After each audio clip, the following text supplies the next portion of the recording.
wholesale a house. Once you've got that contract, and again, you have to have the contract. Go watch the last video. If you've skipped it, it's about having a contract. Okay. Once you've got that contract, you're leaving that house and you're stoked. You're texting your significant other. You're like, let's go get beers. This is freaking rad. I got a contract. You're fired up. You're on cloud nine. You walking out of that person's house and they've just agreed to sell you their house at a number that you know works for your plan of then marking it up and then selling it or selling it to an investor. How in the heck do you get this signed purchase and sale agreement to turn into cash? How do you say, okay, I got it. This person called me off a Bandit sign. They called me off an ad on Craigslist that I was. I called them on an ad on Craigslist. They got a letter in the mail. They saw the sticker on the back of my car and it says, I buy houses cash, and they called me. However you're advertising, they called you. You negotiated. They accepted. You signed a contract. They countersigned it and sent it back. Now how do you turn that into money? There's 3 ways to do it legally. There are 3 ways to do it. Here we go. The first is called a resale. When it comes to a resale, this is pretty standard, pretty straightforward. All of you will have seen this before. This isn't going to be anything unique because this is how everybody sells stuff. If you've ever shopped in America, and I'm sure it's international, there's a store called Costco, and it says Costco in red letters. In blue letters, it says wholesale. So there's nothing unique about the term or the practice of wholesaling a product. In this case, we're wholesaling houses, but you can wholesale food, like Costco wholesale. You can wholesale cars. As you may know, for those of you that follow me like on my Snapchat or in my social media, I'm a car fanatic. I've got a problem when it comes to cars. And so I like buying rare cars, right? I got my daily drivers and whatever. But I have here, right outside that window in my warehouse, I have some cool cars, right? And some of them are hard to find. So I have a buddy who has his auto dealer's or auto broker's license, auto dealer's license, where he gets to go to car auctions that not the public can go to. You got to have his license to even get in. And I tell him, here's the kind of cars I want, and here's what I'm willing to pay for them. And he'll have 50 different cars, right? I'm not going to buy 50 at a time, but these are 50 cars. And if he sees 4 or 5 of them at an auction, he'll go show up and he'll bid on my behalf, right? What does this have to do with real estate? Nothing, but it has everything to do with wholesaling. So then he'll go, and he knows what my dollar is, so he'll start bidding on my behalf. It'll be a 1964 and a half Mustang, which is already right outside the window. I got that. But let's just say that's what I wanted. 64 and a half, by the way. For my car fanatics out there, yeah, I got it. And so I give him my dollar amount. Hey, I'm willing to pay $35,000 for that car, period. That's what I'm willing to pay. He goes to the auction, and it starts bidding at 20, 25, 30. He gets it for $31,400. He buys it with his own money. He then puts it on a flatbed truck, tow truck, and then ships it to me. I got to pay him $3,000 for him doing that. So even though he just got it for $31,400, I end up paying $34,400 because he gets a flat fee of $3,000 for doing that for me. That's called a wholesale fee. He's wholesaling me a car. Now the reason I use that analogy for you is that's exactly what you're doing with the houses. For whatever reason, when I teach wholesaling around a house, sometimes people get a little bit confused. So it's easy to teach through illustrations and analogies. Imagine that you got a car yesterday at the auto dealership and you bought it and you brought it home and your wife or husband is like, I hate this car, get it out of here. But because you were so good at negotiating and you bought it in a small town, you put it on Craigslist in the nearest big town and someone's willing to pay you $3,000 more than you just paid for it. So you get all your money back and made a little bit of a profit, you just wholesale the car. We're doing the exact same thing with a house when it comes to what's called a resale. So let's just make up an example. There's somebody out there who wants to sell their house. And here's their home. We're just going to say right here. Here's the house. And they're willing to sell it to you. They ask for $120,000. You offer them $80,000. They go to $110,000. You offer them $90,000. And you end up agreeing at buying this house for $100,000. That doesn't say look. That's $100,000. That's what you put this property, excuse me, I just said buy. That's what you put it under contract for. So now you have a purchase and, it's an and sign, purchase and sale agreement for $100,000. You're good. You got a PNS, purchase and sale agreement for $100,000. You now find a guy over here, we'll just say this is an investor, and he's a cash buyer.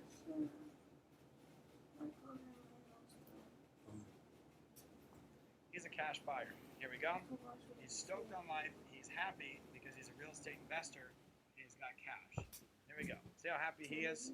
So here, here we go. Here you are in the middle, right? So this is you. There's your muscles. You're stoked on life. You've got this property over here that you now have put under contract for $100,000. You've got this guy over here who's your cash buyer. And you'll hear this explained online as A to B, so we can do that too if this makes more sense to you. C is your cash buyer, B is you, the investor, A is the homeowner, right? So it's A to B and then B to C. It's explained in the same way. So here's this house. You found it for $100,000. You put it under contract, or you found it for $120,000, I think I said. You put it under contract for $100,000. So now here you are with your little purchase and sale agreement in your hand, PS, purchase and sale agreement, and now you're super happy, right? Look at you. You're fired up. And so you got this thing under contract. You're loving life. Like I've already said, how the heck do you get paid? Well, in this resale example, for you to get it from you to this guy, you're actually going to buy it, close on it, and then resale it. That's that, resell it. It's that simple. It's called the resale. So in this example, I want you to know that you need money. Does it have to be your own money? Absolutely not. I can look you right in the camera and say I've never wholesaled a house with my own money, ever. I've wholesaled houses, not with my own money. I've done some rehabs with my own money. I've bought and hold rental properties with my own money. I've never done a wholesale ever with even 3 cents of my own money in it. So in this example, it's the resale because you found this house that you got under contract for $100,000. You got this purchase and sale agreement. What did you do with it next? Well, in this case, you went out there, you bought it. You actually own it. You actually gave this guy, A, the house, the owner of the home, you actually give that person $100,000. Where do you get it? I would suggest using hard money or a private money lender. Some of you might have that. You could put it on a freaking credit card if you really wanted to. You bought it for $100,000. Now, instead of a purchase and sale agreement, you own this house. Let me make sure you understand that. You don't just have control over it. You have closed on it. You own it. And if you really wanted to, you can move into this thing. This could be your house. But that's obviously not your strategy. You want to wholesale it. So what do you do with this house that you've now purchased for $100,000? You do nothing to it. You don't paint it. You don't put a new carpet. You don't even rake the leaves. You don't even get the leaves out of the rain gutter. If you start making improvements, that's now leaning towards a rehab. That's not what we're doing here. A rehab is where you buy it, you own it for 3 to 5 months, you hire a contractor, you fix it up, make it gorgeous, and then flip it. That's different. This is wholesaling. And so you've bought it for $100,000, and because the neighborhood's going for, let's just say, $165,000. Let's say that this house, you got it for $100,000, but once it's all fixed up and gorgeous, it's worth $165K. We'll just say. That's what the neighborhood's going for. The whole neighborhood is selling for $165,000. The guy listed it for $120 because it needs work, and you negotiated it down to $100. So you closed on it. It needs, maybe we're going to say $15,000 worth of repairs. So here's what you do. You go over to your cash buyer and you say, hey, dude, I got this house, and I will sell it to you for $110,000. I'm going to sell it to you for $110,000. Can this guy do a quick title search and see that you just bought it for $100,000? Yes, he can. So what? Watch what he's going to now say. Okay, I'm buying this thing for $110,000. It needs $15,000 worth of repairs, so I'm going to be in it for $125,000. But then I could sell for $165,000. So I'm going to be in it for $125,000, sell for $165,000. That's like that's over a 30% return on your investment. This guy's going to say, okay. Does he care that he sees that you're going to make $10,000 on the deal? Not if he's a rehabber like me. Now, there are wannabe investors out there, and of course he has the right to negotiate. Say 110, ooh, I can't go better than 1.5. And you say, well, too bad, so sad, I won't go below 108. Let's meet in the middle, right? So that could be negotiable, but the reality is he's going to see if he chooses to pull title. You just closed last week for $100,000, and now you're selling to him for 110. But like me, I'm a rehabber. I'm this guy. That's who I am. I do this a lot. I'm the wholesaler every now and then. Probably 10 to 1. I flip 10 houses, I wholesale 1. I flip 10 houses, I wholesale 1. I'd say that's my career average. So I'm this guy a lot, but I'm almost always this guy. And guess what? When I'm the cash buyer and I see that the wholesaler's making money, I don't care, because I run the numbers and I say, hey, I'm spending $125,000, $110 to buy it. Remember, $110 to buy it, $15,000 to fix it. So if this cash buyer is buying it for $110,000 from you, which means you bought it for $100, you're selling it for $110. You're making a quick markup. He's buying it for $110. He realizes it needs $15,000 worth of repairs.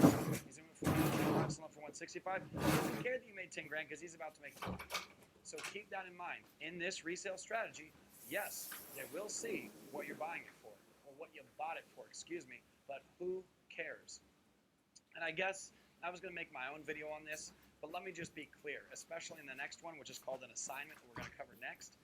There are people out there on the internet, I see them all the time, that teach you strategies on how to do this without this guy seeing you're making money. By buying this property and putting it into a land trust or something like that, and then you take that land trust and you don't sell the house, you sell the actual land trust, so it doesn't move, it doesn't close, like it doesn't reclose, so they can't see what you're making on the deal. That is a freaking nightmare. Don't do that. Think about this for a second. There are several strategies out there of being able to sell this house to this guy without him knowing you're making money. Stop for a second and just think, does that sound right? For you to work out a way where you can make this guy believe that you're selling a house and not making money. You're just a wholesaler for charity. You're just out there wholesaling houses because you watched a lot of Mr. Rogers growing up and you just like making new neighbors or something like that. And so you're out there just wholesaling for free. This guy knows you're freaking making money. We're all investors. We're in this business to make money. And so if you go to these huge strategies, I was going to call them, but it's not even a strategy. It just sucks. If you use these techniques to try to wholesale houses without the cash buyer in the end, knowing that you're making money, number one, I'm not an idiot. Even if I can't see what you closed on it for, I know you're making money in this transaction, and I'm okay with it because if I wasn't making enough, I wouldn't buy it from you. I'm going to negotiate with you. Like I said earlier, I got to. I can't pay retail. It's not in my DNA. But know this. So this is pause for a second. We'll pick up resale in a second. You may have seen things on YouTube or different things out there where it's like, wait, Cole, why are you teaching to do it this way? I saw so-and-so over in Florida who is an investor out there, and he's got this program, and he says you put in a land trust, you sell land trust, and this guy, don't do it. Whenever someone's like, hey, here's so they don't see you're making money, what is that called? That's called hiding money. And although you're not hiding money from the IRS or from the federal government, anytime you go to lengths to hide the money you're making, any idiot out there with at least a double-digit IQ can say, this is how I hide money. Like, does that, pause, does that sound good to you? Okay, I've made my point. Now, there's technically nothing illegal about that, but it's definitely a gray area.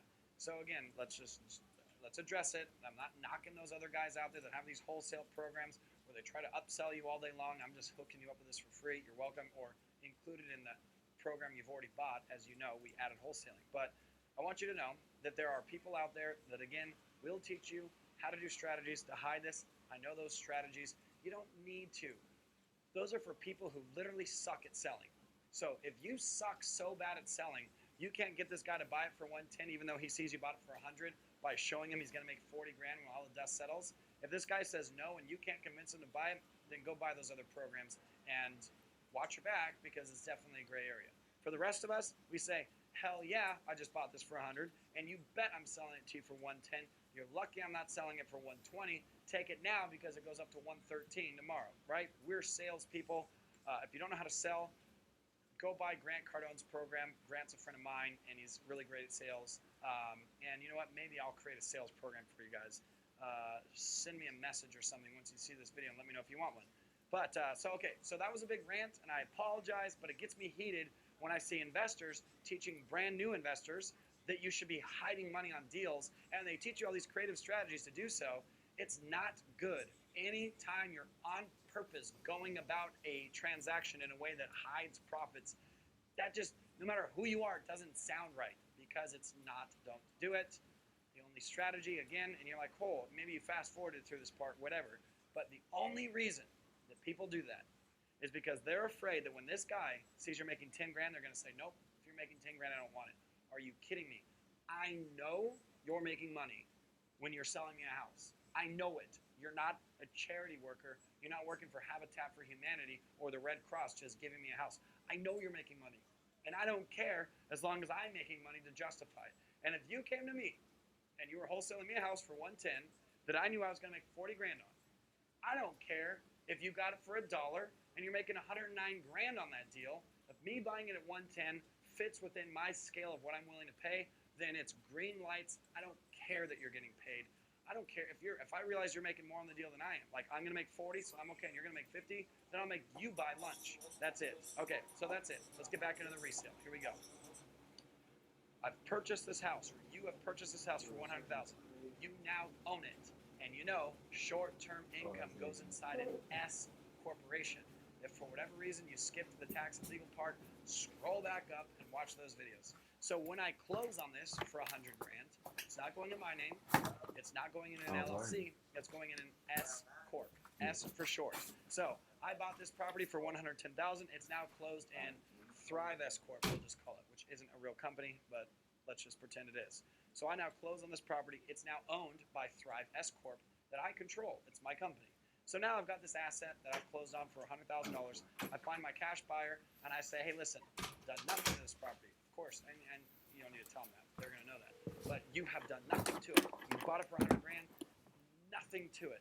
And you immediately mark it up because this guy says, okay, for $110,000, sounds good to me. So I got to put $15,000 in it, so I'll be for $125. The neighborhood's going for $165. I put in great renovation, so maybe I get $170, $175. I'm going to make between $40,000 and $50,000 on this deal. I'm in. Let's do it. Where do I sign? So that's called a resale. There's nothing complicated to it. It's what T-shirts companies do with their T-shirts. It's what Costco does with groceries. It's what my buddy does with classic cars that he gets at these auctions, and it's what you're going to do with houses. You get something at a deep enough discount without putting work into it. You can immediately mark it up a little bit and then turn around and sell it. Remember, this strategy requires cash because you're actually closing on the house. You're not just putting it under contract, you're actually closing on the house. That's it for a resale. Pretty straightforward. Buy it cheap, mark it up, turn around, resell it. Hope you enjoyed. In the next video, we're going to talk about a strategy that requires no cash.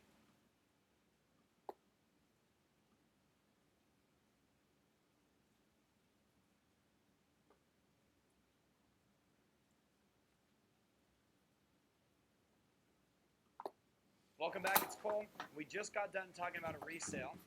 Now we're going to get into an assignment of contract. So this is the second strategy of how to wholesale a house. I'm going to redraw that little picture. So this is called an assignment.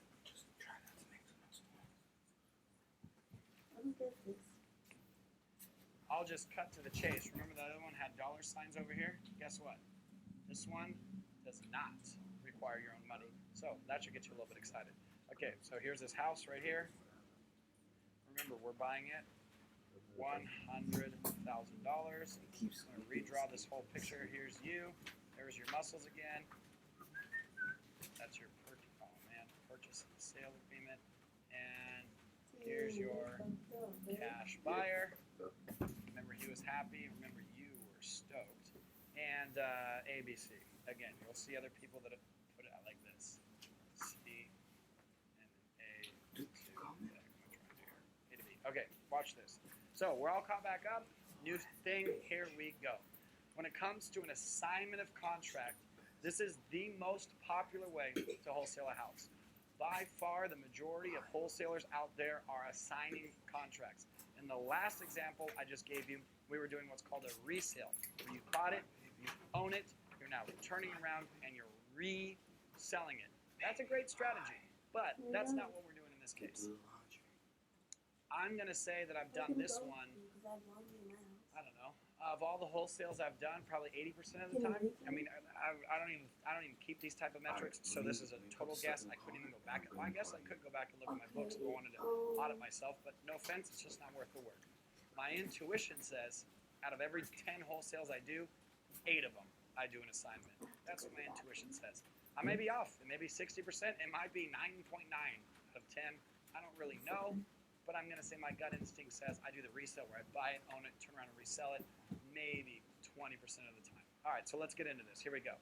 For the assignment, so I guess you can call this Cole's favorite if you wanted to, but my favorite's just making money. So if I got to do a resale, I'm not going to say, oh, it's not assignment, I walk away. No way. I say, how much money is in it? Cool. How do I have to do this? Resale? Let's do it. Where do you want me to send the money? In this case, let's talk about what the difference is. Quick reminder. You found a property. A guy called you off a bandit sign. A guy got your letter. A guy saw your ad on Craigslist. You met somebody at the freaking grocery store. Doesn't matter. And they said, I'd love to sell you my house. You said, great. What do you want for it? They said 120. You said, no way. I'll give you 80. You've negotiated it down to $100,000. That's where we are. You must sign a contract. I have PS right here. We call it a purchase and sale agreement. PNS. Purchase and sale. PNS agreement. That's a contract. So I'll just write that down so there's no confusion. Okay. I've got this contract now, right? Or that's you, I guess. And by the way, these are not boobs. Those are muscles. So ladies, don't be offended. So you've got this $100,000 contract or property under contract. Now, in the last example on the resale, you actually closed on it, which required money to be wired into the deal. You bought it for 100 grand, so guess what? You needed 100 grand. You didn't just get a contract. You closed on that bad boy into your S corporation, and then you resold it for 110. How is this different? Watch. Now you have this contract, this property under contract, under a purchase and sale agreement. You now have the rights to close on it. Back up a few videos to the video called Contracts, if you skipped it, and I said in there, you always have to have a contract. Some do and some do not have an assignment ability or assignability or an assignment clause within them. So, just a quick recap, because I already taught a video on that. When you put this property under contract, it's regulated in America state by state, and I imagine in every country in the world it is regulated state by state, province by province, whatever. Some states, right the way they print out of the that state's regulatory agency, like here in California's California Association of Realtors, some states, right the way it comes off the press, you're good to go, you don't need to do anything. In states like California, you have to add something called an addendum. So now I've got this purchase and sale agreement. Call that a contract. I'll just call it a contract for the sake of this example, but it's really called a purchase and sale agreement. Okay, then over here, I have an addendum.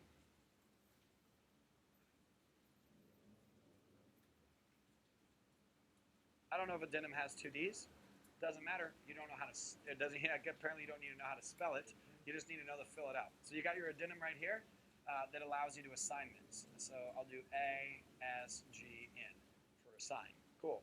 So watch this. This guy is freaking stoked. He now has a purchase and sale agreement and an assignment that allows him to assign this house to anybody he wants. So let's walk through this together. Here we go. And this is working out great with the little stick figures. Again, cool. What's this for? Some of the other guys and some of the other instructors and some of the books I've read, they use letters. Okay, so A has the house, B is you, the investor, C is your cash buyer. So A goes to B and then B to C. So that's what this is down here for reference. I think it's confusing. I like muscular stick figures way more. So you've got this property under contract for $100,000, your purchase sale agreement. Maybe you're in a state that you're good to go. States like California, or again, depending on your country, you need one more piece of paper that says, hey, because of this, I get to buy it. But because of this, I can give it away. Cool? So here we are. What happens now, Cole? I just left the house. I've got my contract in one hand, my assignment clause in the other. I am ready to go. How do I get paid? Here's your cash buyer. Here's Bob, the cash buyer, or Mary, the cash buyer. And you say, hey, I have a property tied up right now. It's a pretty good one. You're a cash buyer. You're an investor. You like buying houses with the intention of fixing them up and selling them. Let me tell you a little bit about this property. Then you hand them your wholesale packet. If you didn't watch that video, go back like 7 or 8 or 9 videos and watch the wholesale packet, how to create a wholesale packet, how to present to buyers, I believe is what the video is called.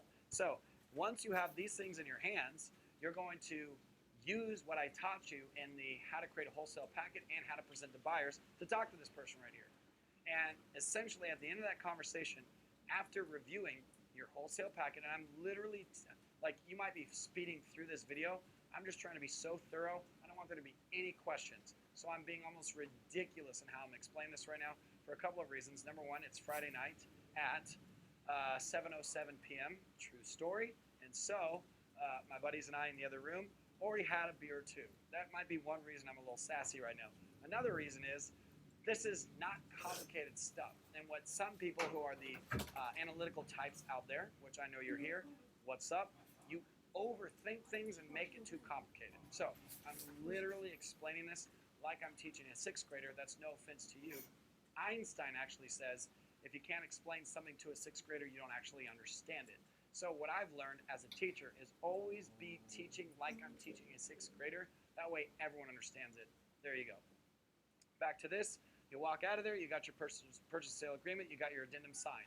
You sit down with this person at Starbucks, at their house, at your house, at this house, doesn't matter where, and you show them the details. You show them your wholesale contract, and again, back up, put it in that order, so they now see everything they need to know about this property, and you present to them.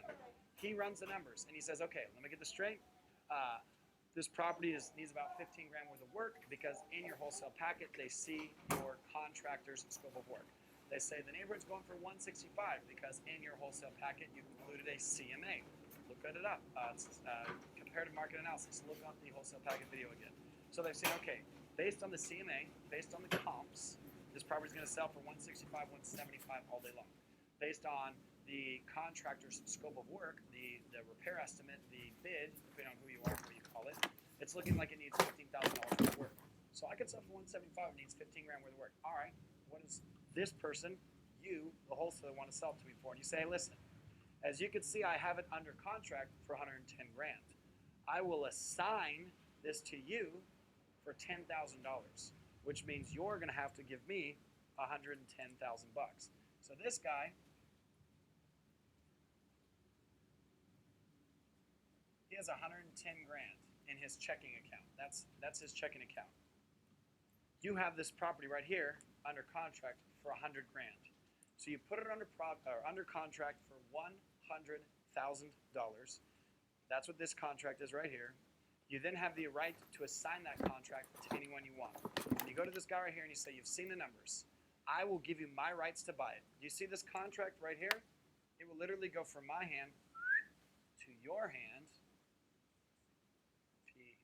Purchase and sale agreement. This is actually getting pretty artistic. I'm impressed. Very Tai Lopez out right now. So this purchase and sale agreement, I'm totally down to give it to you. Where now you get to buy this house. Let's keep up the arrows. For anyone who's like catching this video late, they're like, what is going on? So watch this. I put this property under contract for $100,000. I will give you this contract for a $10. This is getting good. Watch this. For a $10,000 wholesale fee. So watch this. I got it under contract for 100 grand. For an additional 10,000, you can have my contract, which means it's going to cost you 110 grand. And what that contract's going to do is give you this house. Literally, screenshot this, frame it, put it somewhere. I'm impressed with my art right here, especially the muscles. So this guy, that's you, the wholesaler, puts this property under contract for $100,000. That takes marketing and negotiations. So let's just pause right here. Why are you entitled to this $10,000 payday? That's where you make money. I wish I had different color markers. Why do you have the right to make $10,000? Because you got this. You sent letters. You licked and sticked envelopes. You pounded signs on the side of the road or paid someone to do so. You put out ads on Craigslist, Backpage, FSBO, for sale by owner. You're doing pay-per-click. You're doing Facebook ads. You're doing what to generate leads, right? You're door knocking. By the way, that's an effective strategy, especially getting started. You find motivated seller lists, people like probate, people like bankruptcy, people like divorce, people like default, and instead of sending a letter, go freaking knock on the door. Big investment of time, but instead of hoping that they answer your letter and call you back, they just open the freaking door, and you're like, hey, can I speak to the homeowner? I'm the homeowner. What's up? Hi, my name's Cole. I'm an investor. I'm just hanging out in the area. Just want to introduce myself and let you know that if you've ever thought about selling your house, I'd be happy to make an all-cash offer. I'm trying to buy as many properties in this neighborhood as I can. So if you've ever, at any time, thought about wholesaling a house, let me know. I would love to. I mean, it goes better than this. Well, actually, you know what? Maybe I teach door knocking as a strategy here. It does, again, don't overcomplicate it. Don't go to an area that has no solicitation laws. Like what I live in, you can get fined for that. So in areas that don't have restrictions against door-to-door solicitation, which is what this is, you literally can knock on the door, introduce yourself as an investor, say, I love the neighborhood. I would just like to make an all-cash offer for your house. If you've ever thought about ever selling it, let me know what that number would be. Make an all-cash offer. Why might they say yes? They just filed for divorce. They just filed for bankruptcy. You're not knocking on any door. You're knocking on the door of somebody who's a motivated seller. They might say, oh my gosh, I was literally just on my knees in the kitchen praying to God for a solution because the bank's going to foreclose on this house in 2 months. months, and you knock on my door, yes, I'm wanting to sell. And what's really cool is not only making money, and a lot of times in real estate, you're changing people's lives. Okay, so this property's now under contract for $100,000. Why should you get this $10,000? Why did you just earn your payday? Because you sent all the marketing out. You got on the phone with the homeowner. You negotiated with him. The dude wanted 120. You offered 80. He went to 110. You went to 90. You finally locked it up at 100. You drove to his property. You put together the wholesale packet. You did all of that work. You got the comps, the CMA, the comparative market analysis. You got a contract to go out there and give you a bid. You did everything. Now all this guy's got to do is wire you 110 grand, fix it and sell it and make more money than you did. That's why there's value in wholesalers. And as you know, since this is me, I freaking love wholesalers. And I'm glad you're getting paid. You should be. So a quick pause again for those people out there that are trying to teach you how to do this with this guy being like, oh, look, you're not making any money. You're just bringing me a deal on a purchase and sale agreement, and you're not making a penny. Geez, you saint. I'm going to name my firstborn child after you. They know you're making money, so don't try to hide it. Why you've earned it and why it's fair for you to make 10 grand is now look at what this guy's got to do. All he has to do is wire over 110 grand. He now owns a house that you've been doing weeks worth of work on potentially from the time that you put the signs on the ground to the time that they called you and they left you voicemail, then you played phone tag for 2 or 3 days and you finally got them. I mean, literally, you've been working on this deal for not weeks as far as time, but maybe 2 or 3 hours over the course of 2 or 3 weeks, right? Of missing each other's phone calls and then finally meeting at the property, then walking and all that. Hell yeah, you're getting a $10,000 payday, if not more. Okay, so this guy wires the whole $110,000 in. You now get paid $10,000. He gets the house, and the homeowner gets the original $100,000. So in case that just got a little bit complicated, again, take a screenshot of this because that is freaking Picasso style beautiful. And let me re-explain what just happened. This actually might even be easier to explain than even drawing it. So let's do both. When you, I'll just do 3 bottles again. All right, here's the seller. Here's you. Here's the buyer. Here's what happens. Remember, this guy is owed $100,000. He gets $100K. You mark it up $10,000. So you're getting $10,000. Now what this guy ends up paying for the property is, as you can see here, $110,000. So, whatever. So watch this. This guy, Tuesday morning, the property goes into what's called escrow. Here's escrow. And some states are attorney states. So it either goes into escrow or an attorney state. You're working with an attorney. And the sale price on this home is now $110,000, period. That's what this house is now selling for. This is the seller. This is the buyer. And this is you. That's you. So you got your buyer, you got your seller, here you are. The seller owns the house. This cash buyer, I should write that, cash buyer wants the house. Cash buyer wants the house. So you've inserted yourself in the middle. Here's how the actual closing process works. I'm going to give you a brief example now, and then I'm going to detail this out more later. Because as I'm thinking about it, this is probably worth 10 minutes of explanation on its own. So it should probably be its own video because we're already at 16 minutes. So here we go. This property right here is for sale for $110,000 because you said so. You could have wholesaled it for $115,000. You could have wholesaled it for $120,000. But remember, this guy's not going to pay any more than what makes sense for him financially, and I've decided that's $110,000. So this guy ends up with a property. He ends up with a new owner. You end up with $10,000, and he ends up with the $100,000 as originally agreed. Here's where things, for some people, get complicated. So this guy thought you were going to buy it for $100,000, and then all of a sudden, the day comes where he closes, $110,000 comes in, and it's a new buyer. How does that work? Exactly. And that's why, for the people out there that teach you how to do this in land trusts and do it in a secret way, it comes up to be a convoluted mess. So this might be one of the most important parts I'm about to teach. Let me just finish this thought, and then I'll teach you how to explain it to, actually that'll be another video. The very next video is going to be how to explain to the seller that you're going to make money. Perfect example. All right, that'll be in the next video. All right, so here's how the closing works again. As soon as you sign a contract with the seller, the guy that owns the house, the guy that calls in your bank to sign, I don't know why he's crying. As soon as you sign this contract, you're going to put it into escrow. And you're going to negotiate this escrow to last as long as you can. 30 days, 45 days, if not longer. You've now got this property in escrow with a set closing date. You have that purchase and sale agreement, as we saw right here. Purchase and sale contract. Freaking A. Don't mess up my art. So, you got this purchase and sale agreement. As soon as this is signed, it goes into, again, something called escrow. The house now goes into escrow. $110,000 now goes into escrow, right? This guy wires in the money to the title agency handling the closing of this house or the attorney handling the closing of this house. So this property goes into escrow. The day of closing, $110,000 goes into escrow. Here's what comes out. What comes out of escrow, this guy gets the house. You get 10K. This guy gets 100K. I hope that makes sense. So you open escrow. This house goes into escrow.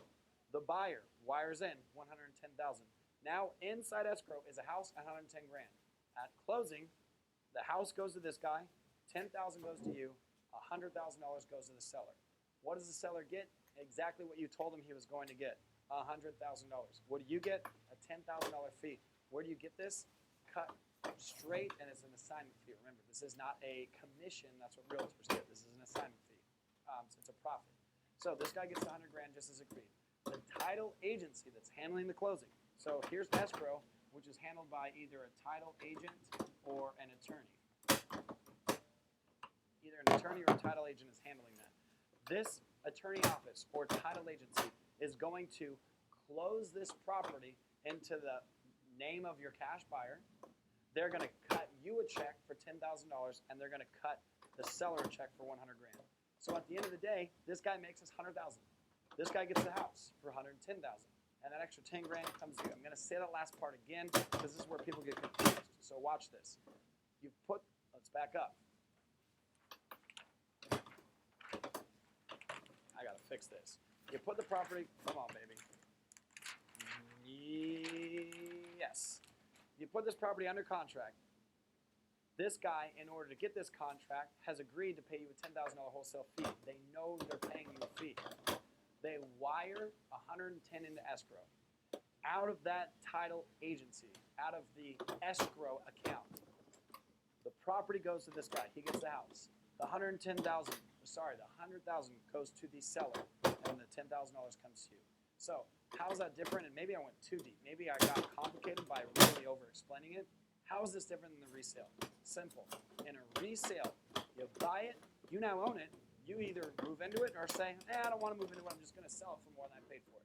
And the assignment, you take this paperwork with the purchase sale agreement, the contract, this addendum, this assignment addendum, and you assign it over to this guy for a small fee. He's stoked on that, paying 110 because he's now going to put 15,000 worth of renovations into it, paying it for 120, and then sell for 125, and sell for 165. And the homeowner's stoked because they're getting that 100,000 that they originally agreed to get. So that is an assignment of contract. That is the most popular way to do it. Go get yourself a contract right away on a property. If you need to, get that addendum. Awesome, now you've got it. What do you do next? Start building a buyer's list. Go to RIA groups. If you literally have a contract and no buyers, you blew it. Start building a buyer's list right now, okay? But let's just say you did that. You're going to go to every single RIA group. I don't care if you have to drive 6 hours to be there to start finding cash buyers to show them this. Hey, everybody, I got this purchase and sale agreement. Who wants it? Boom. You meet this guy at a RIA group. He says, I'll take it for 110,000. He ends up with a house. The seller ends up with 100 grand. You end up with a $10,000 fee. Pretty straightforward. So what is your goal as a wholesaler? Go marketing crazy. Go marketing crazy. Get as many deals under contract as you possibly can. Assign them over to this guy or any cash buyers for that matter. And what's really cool is once you've assigned this, if they're like me, they're going to want more deals from you. Literally, once you start building a name that you are a wholesaler, chances are this cash buyer is not a onesie-twosie. They're going to want as many deals as you can bring them. If you want to wholesale deals, someone like me, I'll literally buy 15 from you a month if you can bring me good deals at margins that I'll pay. And so once you've gotten this guy his first deal, you've now got a client for life. What if you only got 10? What if you found 10 serious cash buyers, somebody that's doing 50 deals a year. 50 deals a year, you're stoked. You could just be their sole source for properties. And you say, hey, listen, was this a good transaction? They're like, are you kidding me? I bought this house for $110. I made $40,000 on it. Yeah, it was a good deal. Say, cool, I'm going to keep bringing you deals like that all day long. Now, in the neighborhood where you bought this one, you continue to bombard them with marketing, keep bringing this guy deals. And now you've built up your client base of cash buyers. You're going to keep bringing them deals all day long. So that is the assignment of contract. Big takeaway, you do not need money for this one. You may need what's called an earnest money deposit. I talked about that. I don't remember the name of that video, but like 6 or 7 videos, I talked about an earnest money deposit. Anywhere between $500 to $1,000 is pretty standard. I've seen people ask for up to 3% of the purchase price. That's the most they're legally allowed to ask for. But very, very often, for $500 to maybe $3,000, you can put this property under contract if they ask for an earnest money deposit. And again, if you don't remember that video, if anybody watching this right now says, well, Cole, I don't have $500 to $1,000, I understand that, but you got to know how to raise that. Go get a credit card. Go on freaking Capital One right now. Go get a $500 credit card, take a cash advance, and put that down. Get creative. If you're in a spot where you don't have an extra $1,000, $2,000 right now, that is such a low number. No matter who you are, you can find that. Okay, so that's an assignment of contract. If any money is at all required, it's just that earnest money deposit. Oftentimes, you do not need to use any of your own money at all. This is the process. Hope you enjoy.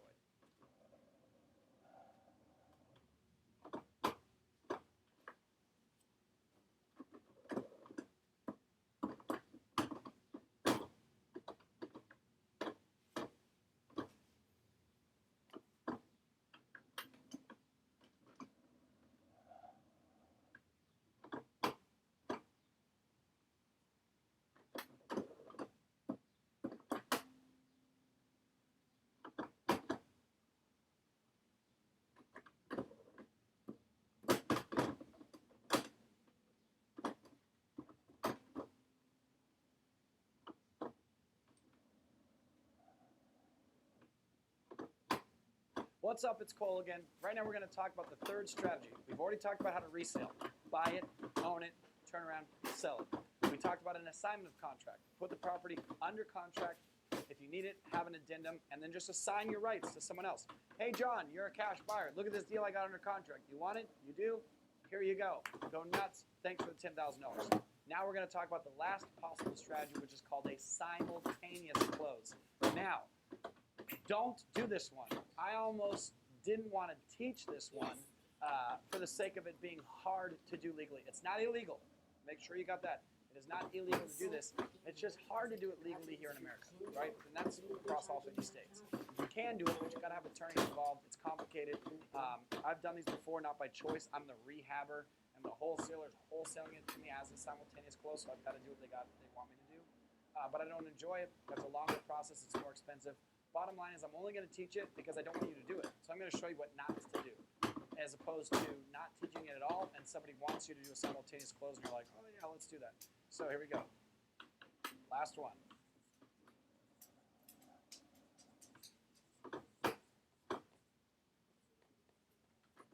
Simultaneous close. Okay, so here we go. When it comes to a simultaneous close, as you can tell here by the word simultaneous close, 2 closings are happening simultaneously. So watch this. We'll stick with my beautiful artwork. All right, here's the guy who's got the house. Here's you. Don't forget the muscles. And here's, what's his name, Bob, who has a long neck. He's your cash buyer. Okay, watch this. Well, the simultaneous close, you have a purchase and sale agreement, the contract right here. You have a second purchase and sale agreement right here. So 2 separate contracts for the same house. This contract right here. In this contract, you're the buyer. This guy owns the house. He's selling it to you. In this contract right here, you're now the seller. He's the buyer. So you have 2 contracts simultaneously on the same house. This one says that you already own it and you're selling it. This one says you want to buy it. Obviously, this one is contingent upon this closing. But in this one, it says, hey, I am going to sell you this house, assuming I actually buy it. This one says, hey, I want to buy your house. So 2 contracts for the exact same house. You're the buyer here, you're the seller here, and you're technically a seller on a house you don't yet even own. It sounds complicated, and again, that's why a lot of title agencies just say we won't do it anymore. It's not illegal, they just say we're not doing it anymore.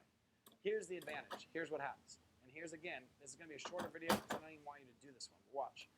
This one, as we said in the previous videos, you have under contract for 100K. This one right here is 110K, which means you're going to make $10,000. You already know. Here's why this is used by some people. Here you are in the middle. You don't have any money at all. This guy right here has the money, obviously, right? Instead of, so here's what an assignment is. In an assignment of contract, you actually just use this contract. And you say, hey, do you want this? Do you want this contract to go to you? And this guy says, yes, I do. And you say, cool, that'll cost you $10,000. Remember this from my beautiful art on the last one. In this example of a simultaneous close, here's what's different. You don't assign this contract at all. This is yours, and you close on it. You make a new contract between this guy, and here's what ends up happening. He wires in to close your deal the $110,000 you needed to close it. Now he is on the hook for $110,000. You're on the hook for $100,000. That goes from you to the seller. So watch this. This guy satisfies his contract with his 110. Simultaneously, you satisfy your contract with 100, which means you end up with 10, he ends up paying 110, this guy ends up with 100. So the net result after all the dust settles, it's exactly the same as the assignment, but you're actually having 2 purchase and sale agreements. If we go back and find my assignment, here it is.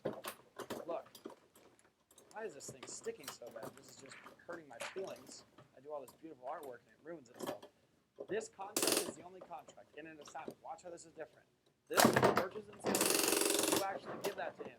This purchase and sale agreement is the same. You give it to him. Here, you have 2 completely different purchase and sale agreements. This one, you're selling it. This one, you're buying it. However, you use the same 110 grand to close both.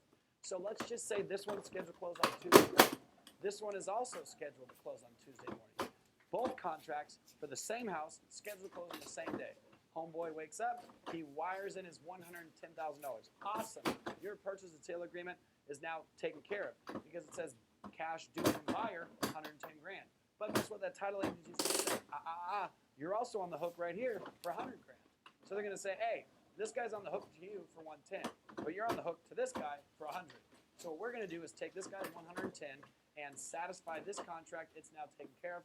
This $110,000 that you now have, Cole, you owe this guy 100. So we're going to take out of this $110,000 from this sale, 100,000 to pay this guy. So this guy's money right here, his money simultaneously closes both contracts at the same time. The only reason this is different from the assignment is, again, 2 separate contracts. Instead of you giving this guy this contract, you just sign, or you don't assign, you sign a new contract with him. So now you have 2 contracts. I'm the buyer, I'm the seller, on the same house, same time. His money takes care of both transactions, and you literally have 2 closings. In the assignment, only 1 closing. In the simultaneous close, you have 2 closings simultaneously at the exact same time with only his money. So you didn't need money. Why does this strategy even exist? Well, it sounds complicated. It sucks because you don't need any money. So this guy wires in his 110 to satisfy this and yours as well. Simultaneous close. Again, there is nothing illegal about it at all. You can totally do that if you want. Go nuts. It takes longer. As you can tell, it's more complicated. It takes 2 purchase and sale agreements instead of 1.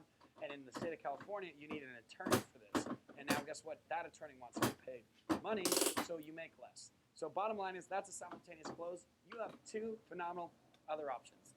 Do the resale where you go out there, you buy it, you own it, you turn around and sell it, or just assign this contract to that guy. Why bother creating a second contract to close simultaneously when you could have just assigned that one to the guy to begin with? So take this contract, assign it to him, you're good to go, or just take this contract, close on it, own the house, it's yours now, and then turn around and resell it to this homeboy. That's good too. But to simultaneously close on 2 contracts in the exact same moment, that's where things get a little bit shady, a little bit hairy. You need attorneys involved. And again, like I said, it's more complicated. So that is the simultaneous close, and that is the third way of wholesaling a house.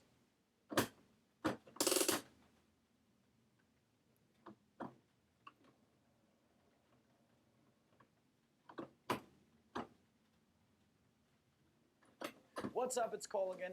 So we just got done talking about the 3 different exit strategies when it comes to wholesaling. Again, you found someone who wants to sell their house, they're motivated, they're like, yeah, take it, they give you the price you want, you've got a contract. Remember again, contract is necessary. I'm going to keep saying that again and again. All right, so now you got a contract. How do you get paid? Number 1 was a resale. Close on it, make no improvements, sell it, done. Mark it up and then sell, of course. The second one's called assignment of contract. You got it under contract, you assign it to someone else, and then the third one was a simultaneous close. We're not going to do simultaneous closes because there's no point. You have better options. Why choose an option that takes longer and costs more money?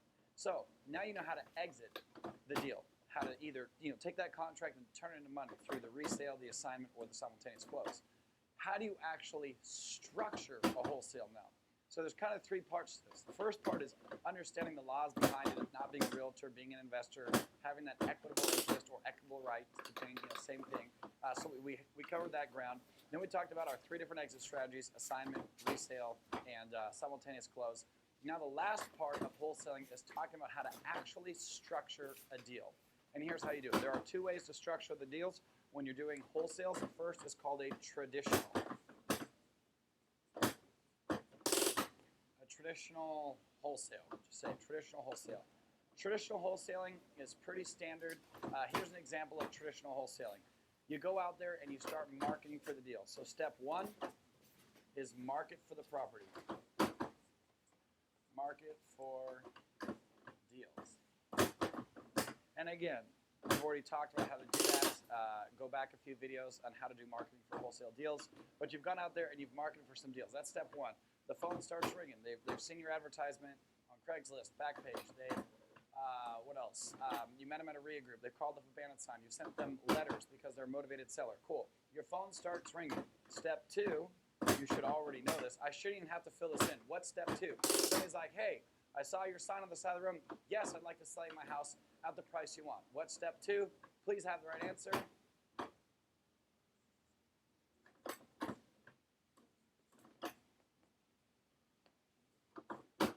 Get a contract signed, period. Always. Step 2. Step 1, you're going to start marketing for deals. The phone rings. Hey, I got your letter. Hey, I saw your sign on the side of the road. Hey, whatever. Met you at a RIA group. I thought about it. Yes, I would like to sell you my house. I'm just following up to see if you're still interested in buying it.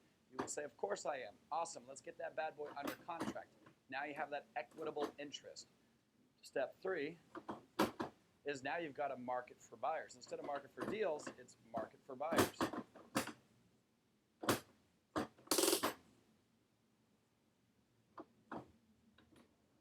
So now you got a property under contract. Now it's time to find your buyers. And this is the part where people screwed up.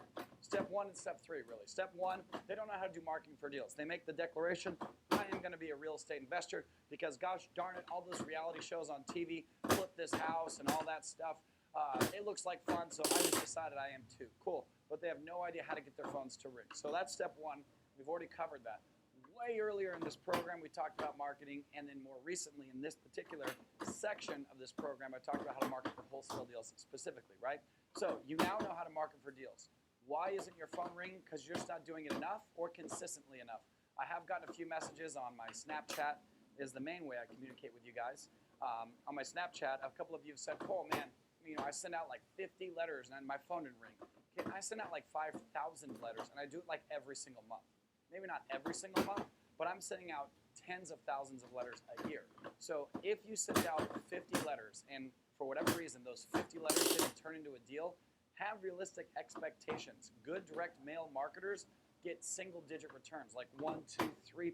Those are good direct mail marketers. So just for some context, even though we're not talking about marketing right now, in case you've tried some of the marketing I've taught you, you put out 30 bandit signs or you sent out 50 letters and your phone didn't ring off the hook, that's because number 1, you didn't do enough, and number 2, you only did it once. Consistency is what pays the bills. So you know how to market for deals, your phone is starting to ring, you get under contract. So that's number 1 where I see people failing, is they don't consistently market in an effectively way. The other problem I see is once they get a deal under contract, you've got 30 days to close, 15 days to close, 45 days to close. You have that time period where you have to close on the deal. That's negotiable. We'll do another video. I just decided on how to actually sign the contract and negotiate how much time you have. So that'll be in a couple of videos. That'll be coming up. But when you sign this contract, you and that seller are going to decide how long you have to come up with the rest of the money to buy it. 5-day, 10-day, 30-day, 60-day. I've seen it all. It depends on how good you negotiate. Obviously, the more time you have, the less pressure you have, the better you have. But let's just say you got a standard 30 days to close, and you're on day 29 and never found your buyer. Now you're going to lose the deal, and maybe even an earnest money deposit if you haven't, if you actually gave them an earnest money deposit. So you're going to want to have some strategies for marketing for buyers. I'll do some videos on that as well in this program. But finding cash buyers is a lot less difficult than you think. Again, not just any buyers, cash buyers. And then number 4 is close on the deal. Number 4 is close on the deal. How? Through a fee sale or assignment. Remember that. So that's it. Number 1, you started marketing for deals. Number 2, you found someone that wanted to sell you the house. You put it under contract. This is an absolute must. It's supposed to be a star. I don't know why I can't draw a star. There you go. That's an absolute must.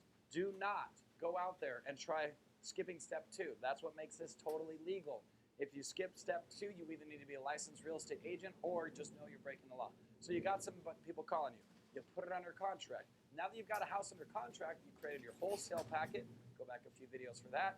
Now you have a way to effectively, I don't want to say communicate the deal, but share what the deal is. You have an effective way to do that. And I've talked to you how to pitch buyers. So you're marketing for your buyers now. And then you find someone that's like, you know what? Let me look at the numbers, back a few pages, right? So you're wholesaling this to me for a $10,000 assignment fee. You got the property under contract for $100,000, so that means I'm going to need $110,000. About $15,000 worth of repairs. Yeah, that looks good to me. You would then assign it to them or resale it. So it's pretty straightforward when it comes to traditional wholesaling. You got a property, now you got it under contract. Now you got to find someone to buy it. Oh, that guy wants to buy it. Assign it, get paid out of closing, or close on it yourself. Turn around and sell it to that buyer for the resale. That's traditional wholesaling. Here is the risk of traditional wholesaling. Do I want to do that now, or do I make my own video? A whole separate video. I'll give you a brief version now, and I'll give you another video. So when you put this property under contract, again, in this contract, there's going to be a certain amount of days you have to perform, is what it's called. And if you don't buy it, it's called fail to perform, and you lose the deal. So while you've got that window of opportunity, let's just say you negotiated 30 days. You have that 30-day window from the day you've signed that contract to the day you needed to have assigned it to someone else or closed on it yourself within the intention of reselling it, right? And if you get to day 29 and you never found your buyer, nobody out there should raise their hand and said, I want the deal, because either there weren't the margins you thought there were, or you just suck at finding buyers, which everybody sucks when they begin everything, right? I just got back from snowboarding, and my first time down the mountain, I sucked. I swore I would never do it again. I consistently practiced, and I actually got pretty good at it. Even went semi-pro. You might not know that. I got paid to snowboard at one point in my life. But when I started, I sucked. So if right now you suck at finding buyers, cool, practice like anything else, and then all of a sudden buyers will come to you. But if you're at day 29 and you never found a buyer, so you don't have anyone to assign it to, and you're not capable of closing on it yourself with the intention of doing a resale, you are out of time, and that contract is now going to expire. What happens then? Well, if you've given them an earnest money deposit, they have the right to keep that deposit. So worst case scenario, you lose your $500 to your $1,000 to maybe even $5,000, depending on how much of an earnest money deposit you put down. Worst case scenario, you lose that deposit, and that sucks. The next is you did not give them an earnest money deposit, so you don't actually lose money, but you do lose the deal. They say, hey, it's day 29. Are you going to close tomorrow? And you say, you know what? Gosh darn it, I didn't find a buyer. And they're going to say, all right, then I'm going to cancel the contract because on day 30, the contract expires. You failed to perform, and I'm going to take this deal away from you. At least in that last scenario, you didn't lose any money, but you did lose the deal which you thought you were going to make money on. So the risk you have of doing a traditional wholesale, again, is you get to step 3 and you can't find a buyer. You put out signs, someone called you and they said, yes, I'd like to do a deal with you. Because you watched these videos, you put it under contract. Now you're legally marketing this property because you're marketing your equitable interest. And that's as far as you get.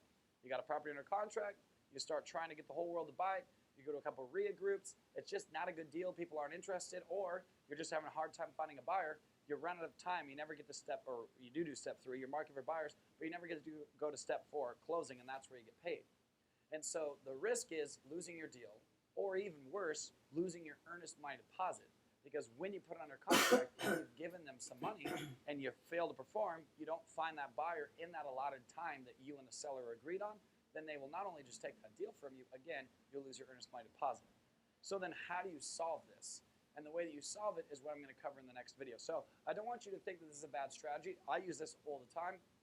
There's nothing wrong with this. The reason that I can do this particular strategy all day long without stressing is because I have a list of buyers. I have a ton of buyers. So as soon as I get a property under contract, guess what I do? I blast out to my existing buyers list. I don't even need to find new ones. I just hit up my buyers and I say, hey everybody, it's Cole and my dad, Big Sexy, right? He's my business partner. Hey, what's up? Here's a hot new deal from Cole and Big Sexy. 20% ROI, won't last long. And then in my email, I say, here's the situation. It's a property we have under contract for $100,000. There'll be a $10,000 assignment fee for $110,000 to you. The neighborhood's going for the 165 to 175s. Great opportunity to make some quick cash. I blast that out, and then all of a sudden, guess what I get back in my inbox? Boom, boom, boom, boom, boom, boom, boom, boom, boom, boom. All these people saying, I want it, I want it, I want it, I want it. I say, eeny, meeny, miny, mo, I'll take that one, and I'm done. So for me, traditional wholesaling is low risk. There's never any such thing as no risk. But for me, traditional wholesaling is low risk because I already know I've got buyers starving for deals. They want to be doing 100 deals a month because they have insane bankrolls of investors, a lot of times overseas investors like Canadians, Europeans, Chinese, Australians, and South Americans are like the big ones right now, specifically like Brazil, like Rio area. A ton of them are buying in America right now, Australia, China. Canada was a lot hotter. It's less now because the Canadian dollar is really weak, but like 4 years ago, Canada was buying up all American real estate, right? And you might be in one of those other countries and you know what I'm talking about.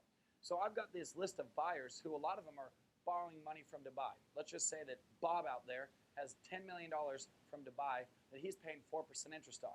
He's paying 4% interest on that money whether he's buying deals or not. So guess what Bob is starving for? Deals to go out there and make 20, 30% ROI so he can pay that 4% to his investors and make the spread. So they are desperate for me to email them. So think about this for a second. When you get into the position of building a solid buyer's list, you will have people literally hoping to God you send them a deal, because if you don't, they've just got money sitting there that's either being wasted opportunity or even costing them interest when it's not being used, and they want a deal from you. I, at my 12th year of doing this, I've been doing real estate for 12 years now, have a list of those types of people that within the same day, I email them, same day they're putting it under contract. I didn't start that way, so this isn't me patting myself on the back saying, look at my muscles. I had to grow that buyer's list and build those relationships. But if you stay consistent, you will. So I don't want to scare you with the traditional wholesale, but the fear that people have of traditional wholesaling is that you market for deals, you get one, you get it under contract, you're going out to sushi, you're drinking sake, you're celebrating because you got a deal under contract. And that's as far as it goes because you never find that buyer. So one takeaway is start building that buyer's list now. I'll make a whole nother video on how to do that. And when you get into the career of having that buyer's list, and you're bringing them good deals, by the way, it doesn't matter how many buyers you have if you're offering them crap. Like that same example of that deal that's going to sell for 165, 175. If I'm trying to wholesale that bad boy for 140, people are going to be like, dude, Cole, I'm not even opening your emails anymore. You just send me junk.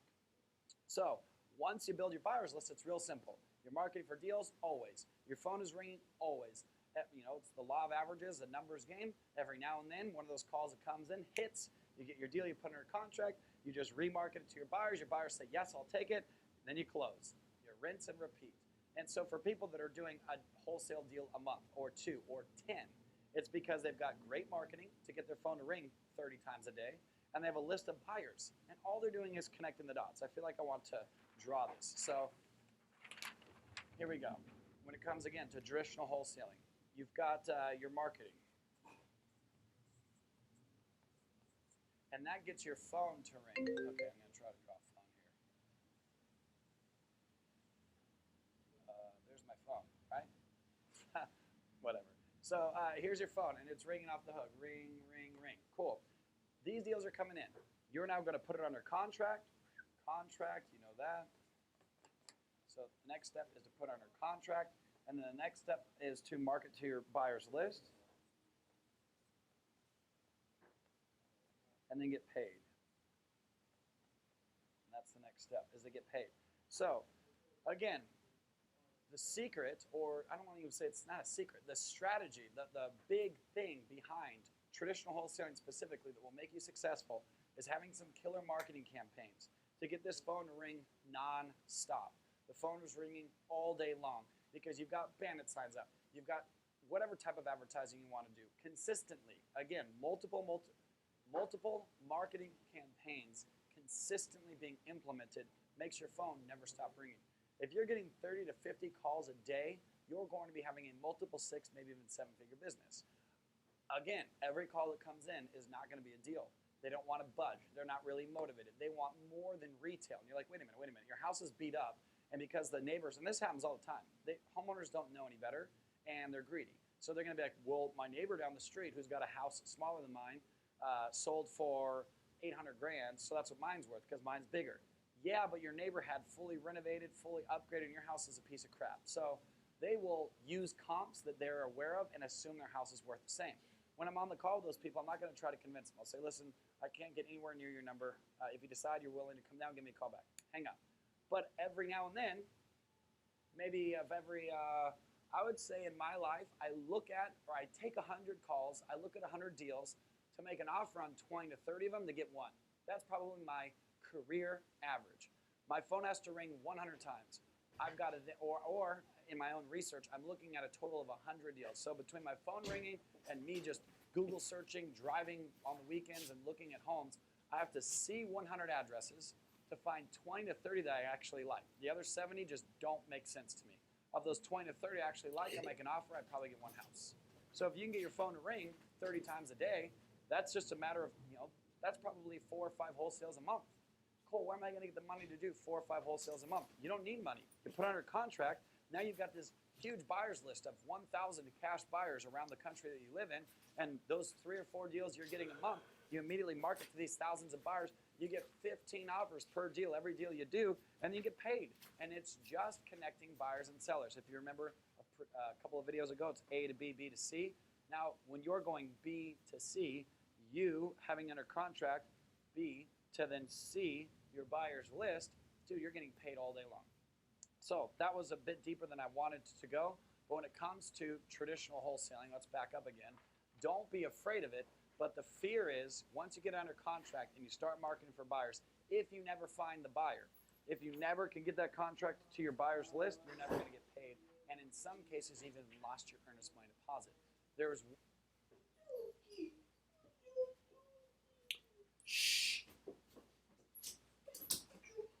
What's up, it's Cole again. In this video, we're going to talk about what's called a reverse wholesale.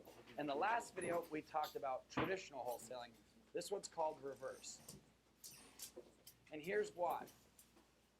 If you watched the last video, you heard me explain, I don't want to call it the danger, but the fear people have, let's back up a bit, the fear people have of doing a traditional wholesale. Why these things are so sticky. The fear people have of doing a traditional wholesale is, okay, cool, I put a house, I do some marketing, I put a house under contract, I'm stoked, I'm fired up, I'm eating sushi and sake, and then I can never find a buyer, and then I lose the deal. Or if I've given them an earnest money deposit, I lose the earnest money deposit as well. How do I solve that problem? And so if you look at this, where's the risk? The risk is number 3, not finding a buyer. You know that if you do enough marketing consistently enough, long enough, you're going to get a deal, right? There's no if and or buts about it. And that should be some encouragement to you watching this right now. If you're like, gosh, I've never done a deal before. Well, just market every single week. Do something consistently. Do a Facebook or a Craigslist ad or a Backpage ad in the real estate wanted section, right? So if you go to Backpage or if you go to Craigslist and you look up real estate wanted, you put an ad there saying, I want houses. I'll pay cash. I'll close quickly. Then you go to the section where it's for sale by owner, and it's homeowners that don't want to bother with a realtor that just say, hey, listen, we don't want our house anymore. You start contacting them. That's freaking free. You can go on FSBO.com, FSBO. If I were to back up a few pages, we already talked about that, and start hitting those people up directly. So you can do marketing for free. There are no excuses. Cole, I can't afford bandit signs. Cole, I can't afford to do direct mail. Cool. Then go on Craigslist and Backpage, real estate for sale and for sale by owner, and start hitting them up. or I think it's like $20 or something to put your own ad up that says real estate wanted. It might actually be free. Okay, so bottom line is you start marketing for deals consistently, you will end up with a deal. I promise you. There's not a single person in the world that can call me in the next 90 days and say, Cole, I did marketing every day for 90 days and my phone never rang once. If you did, then something you're doing is tragically wrong, and I would just look at your marketing and tell you what's wrong. Okay, all right, so that was just a little encouragement. Don't be afraid of getting a deal. It's just a matter of consistently marketing. You get a deal under contract, but you can't find a buyer.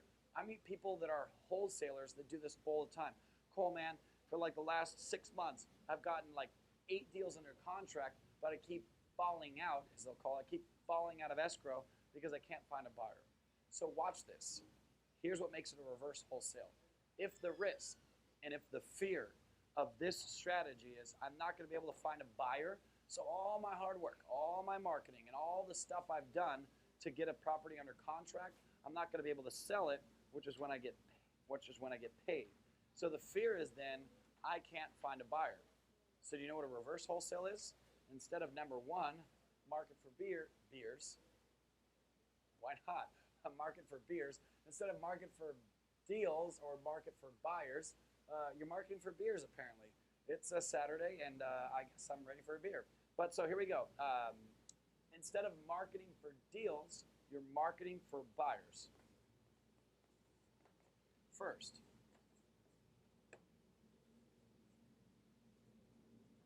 Okay, so now you're marketing for buyers. This is called the reverse wholesale. Again, watch this. We go back here, you find a deal, you put it under contract, then you find your buyers. In this case, you find your buyers first. Because if the fear of traditional wholesaling is, hey, I got a deal under contract, but I never found a buyer and I lost it, well then why didn't you find the buyer first? So we're gonna have a video next on how to find cash buyers. However, for now, think about this. When you go out there and you find cash buyers, all you do is you approach them and you ask them what they're looking for. Hi, I understand that you're a cash buyer. As a matter of fact, yes I am. Cool, my name's Cole. I'm a wholesaler in the area. Why don't you shoot over an email, text, or right now on the phone if you've got a minute, tell me what your buying criteria is. What type of bedroom, bathroom, square foot, year built, price range are you looking for? Are you in the market of renovating luxury homes and you want a $5 million house? Or are you doing quick flips, you want a $100,000 house? Bob, what is your favorite deal and area to do a deal? Bob says, yeah, as a matter of fact, I do have a minute. You're like, sweet, break it down for me. Bob's like, I want nothing smaller than 3 bedrooms, okay? And you write it down, 3 bedrooms, what else? I want nothing smaller than 2 bathrooms, okay? 2 bathrooms, what else? It's gotta be at least 1,400 square feet or larger, okay? 1,400 square feet plus. What about that lot size? Lot size has gotta be at least 4,000 square feet or bigger, okay? 4,000 square feet bigger. Bob, what's your price range? My price range on the low end is about 200,000, low end 200,000. On the high end, about 500,000, 500,000. Okay, now what type of renovations are you comfortable with, Bob? Can you do full knockdown, scrape rebuilds, or do you just like to lipstick a pig? Mark's like, no, I am a contractor. I'm a gangster. I can knock a house down, scrape that bad boy, and build a new one from the ground up. Okay, cool. So full scrape teardowns. Got it. So, Bob, if I was to bring you deals that are at least 3 bedroom, 2 bath, 1,400 square foot, in the price range of $200,000 to $500,000, regardless of the amount of rehab, because you can handle everything, you would be interested. By the way, you might want to pause this. I'm literally giving you the script and write this down. So, Bob, again, I'll start from the top. Bob, if I was to bring you deals that are at least 3 bedrooms, at least 2 baths, 1,400 square feet or larger, that are between $200,000 and $500,000, regardless of the amount of renovations needed, because you said that you can tear them down and build them back up, would you be interested in me sending you deals like that? Guess what Bob's going to say? Heck yes, I'd be interested in that. Remember, Bob's a rehabber. Bob makes money when he's rehabbing properties. Why would he ever tell you, you know what? No, please don't send me my dream deal. If that's what Bob has told you is his sweet spot. And again, what if Bob said it was between $700,000 and $1 million, $700,000 and $1 million? Cool. Then when you go marketing for deals, which is obviously coming up next, you target the areas where those deals are in. So you first find your buyers, you introduce yourself, you say, hi, I'm an investor, I'm a wholesaler, and give me your deal criteria of what a sweet spot is for you, of what you're looking for, of what you would buy. Tell me what that is, and I'll go shopping for you. It's kind of like being a waiter at a restaurant. Hey, how do you want your eggs cooked? How do you want your steak prepared? And then you tell me, I want my eggs sunny side up and my steak medium rare. Thank you. Now I go, and what do? I bring you a steak that's medium rare and eggs that are sunny side up. That's what you're doing in real estate. Hey, what type of deal, Mr. Cash Buyer or Mrs. Cash Buyer? What type of deal do you like? What's your sweet spot? What is your favorite property to buy? Explain it to me.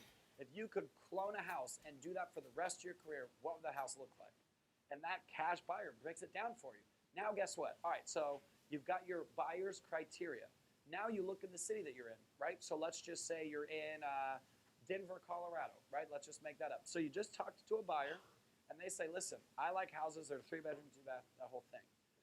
In Denver, Colorado, is every single street of that entire metropolitan area have 3-bedroom, 2-bath, 1,400 square foot houses between $200,000 and $500,000?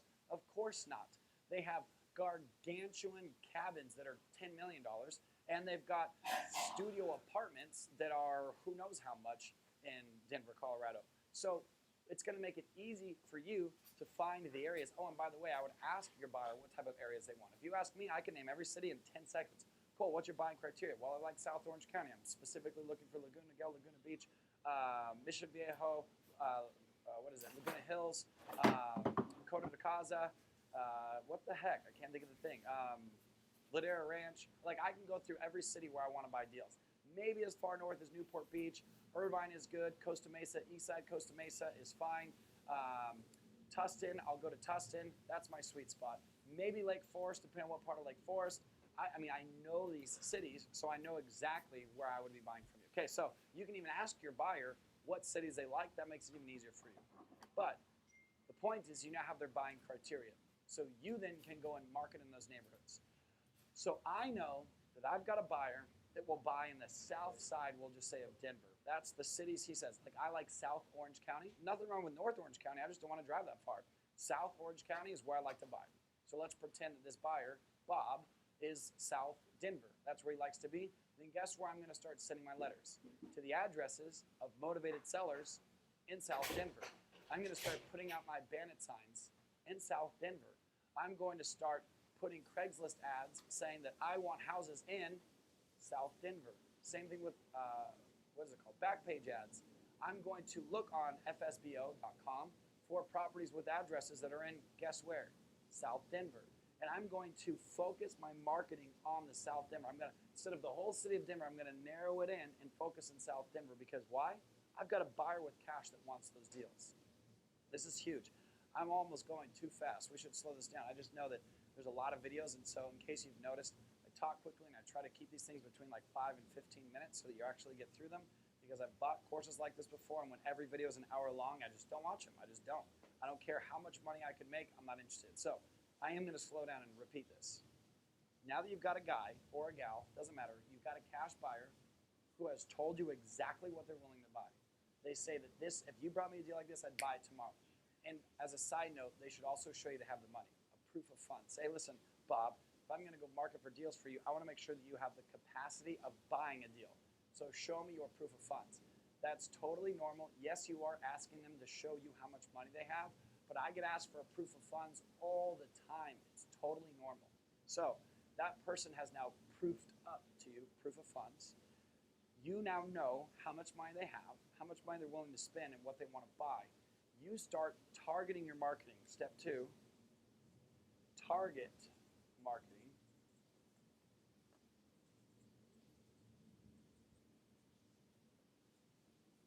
You start targeting the marketing in the neighborhoods that this buyer wants. Hi, I'm Bob. I have $6 million cash, and I want $500,000 houses in South Denver that look like this. You start bombarding those neighborhoods, and guess what happens? It's back to the numbers game. You're now doing targeted marketing. Your phone starts ringing. When the phone rings, guess who it is? A resident of a house in South Denver. Why is a resident of a house of South Denver the one that's calling you on your phone now? Because you targeted South Denver, because that's what your buyer said they wanted.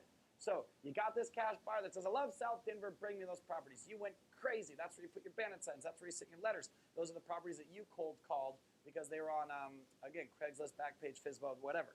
Your phone is always ringing now with a deal that fits the criteria that Bob wants, because that's the type of properties you targeted. Bob says he wants to spend $500,000. You don't go drop signs in $10 million homes, because now when a homeowner calls you and says, yeah, it's worth $10 million, I could get rid of it for 9.8. Bob's not interested because that's not what he told you. So you're target marketing. You're targeting the areas. Your phone is now ringing. And now the process resumes. Somebody who lives in South Denver that has a 4-bedroom, 3-bath house that is 2,200 square feet that wants to sell it for $480 has called you and says, yes, I want to sell my house. That is exactly the sweet spot of what Bob told you he wanted. So now you put it under contract. You go back to Bob. So I guess that's step 3. Once you get a lead, put it under contract. Again, I'm not going to make this a big deal, but put this under contract. There we go. And then step 4, sell it, right? Sell. And again, via a resale or assignment. Okay. So why is this a reverse wholesale? Let's go back 2 pages to a traditional. A traditional wholesale, you go out there, you find a deal. Anywhere you find a deal, you put it under contract, you start telling your buyers, hey buyers, I got this deal right here. One comes through and buys it, you close on it via a sale, resale, or assignment.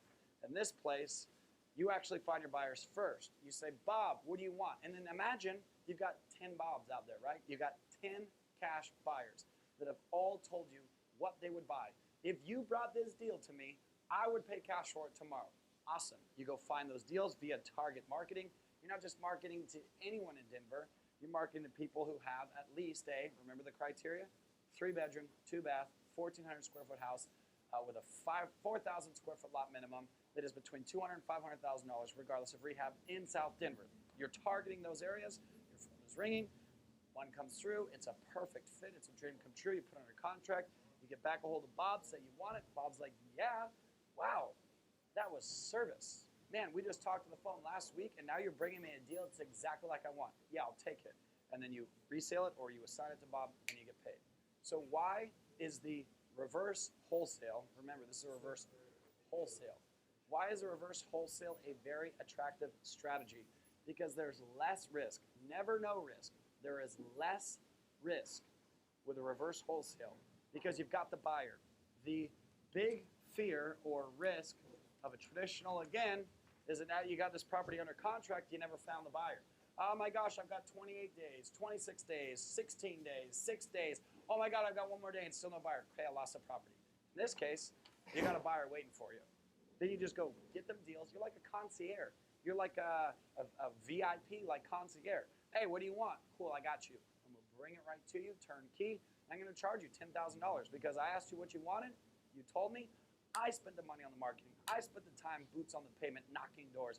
I spent the time putting ads on Craigslist and Backpage. I spent the time doing all of the work, all of it. And I brought you exactly what you wanted. So you're going to pay me 10 grand to wholesale this to you. Someone like me, again, I'm a cash buyer. Someone like me would be like, you bet I'll pay you $10,000 because I'm going to go off to make $80,000 rehabbing this thing. Assign it to me. Let's get this started. So that's the reverse wholesale. And for those of you that have never done a deal before, I would suggest doing reverse wholesales.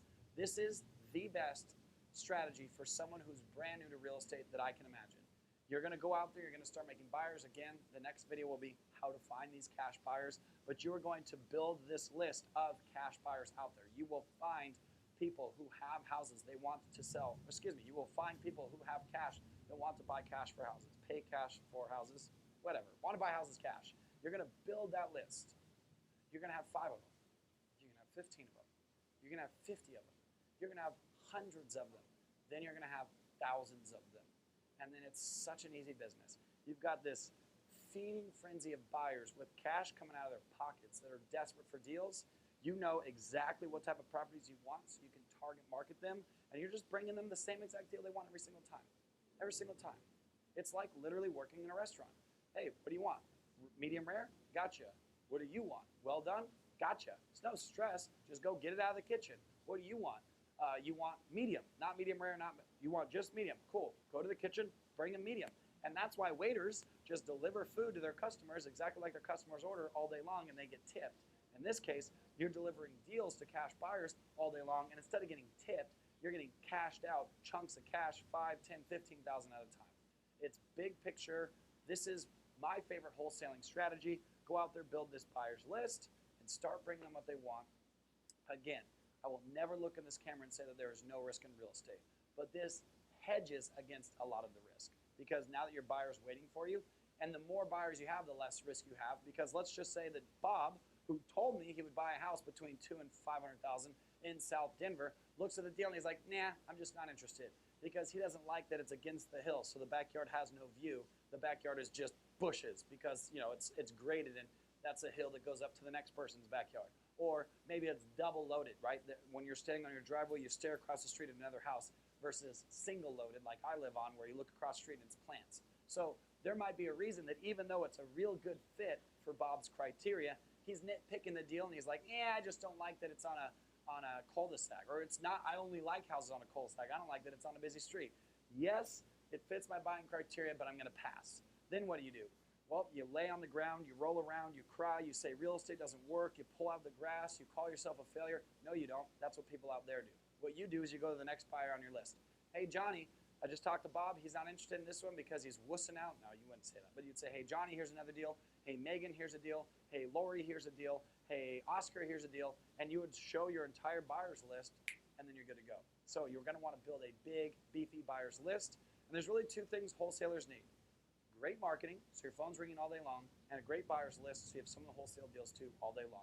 And if you concentrate on your marketing and you concentrate on your buyer's list, all you do is connect the dots. That was the A to B, you, B to C, your buyer. A, your homeowners, C, your buyers, your B in the middle, ABC, right? Great marketing to get good leads, great buyer's list to wholesale them, and then this is like an infinitely scalable business model, just so you guys know, because you're not actually doing the renovations, you're just tying it up under contract and then wholesaling it off. You can do 10 of these a week if you really wanted to, and like I said in a previous video, make 800 grand a year. You can make $3 million a year like my buddy does out of Florida. I said that in an earlier video who I was just hanging out with in DC. The guy's doing like 60 wholesales a month. He's just freaking crushing it, making a few million a year. Not a bad gig. So that's the reverse wholesale. Again, my favorite strategy and one I would recommend you do. So what's step one of doing a resale? Step one, go build a buyer's list. Step two, now that you know what your buyers want and they've proved to you they have the cash, don't feel awkward asking. It's totally normal. Oh, you're a cash buyer? Show me the money, Jerry Maguire style. Show me you got the cash. Oh, you do. I see your proof of funds. All right. Now you go to targeted marketing from what that buyer said. That's step two. Step one, go build a buyer's list. Step two, go market for deals that your buyers want. Step three, when you get that deal, put it under contract. Always follow the law. And then step four, get out of it. Hey, Bob, here's the deal you said you wanted. Oh, my gosh, I'll take it. Cool. I'll assign it to you. $10,000 sign-up fee. Or, cool, I've already closed on it. I'll resell it to you for $10,000 more than I paid for it. Bob says, I'm in. Let's go. Boom, you just made your first check, and you're going to take me out for a beer because I taught you how to do it. That's the reverse wholesale strategy. So, big picture again, got to have an equitable interest. We talked about that. You got to put it under contract. Now that you know you have to put it under contract, you can either resale it or assign it. Now that you know that you can resale it or assign it, how do you actually structure the deal? Traditional wholesale, find a deal, go find a buyer, or a reverse wholesale, go find a buyer, figure out what they want, bring them a deal, put it under contract, and sign it to them. And those are the two ways to do a wholesale transaction, traditional or reverse.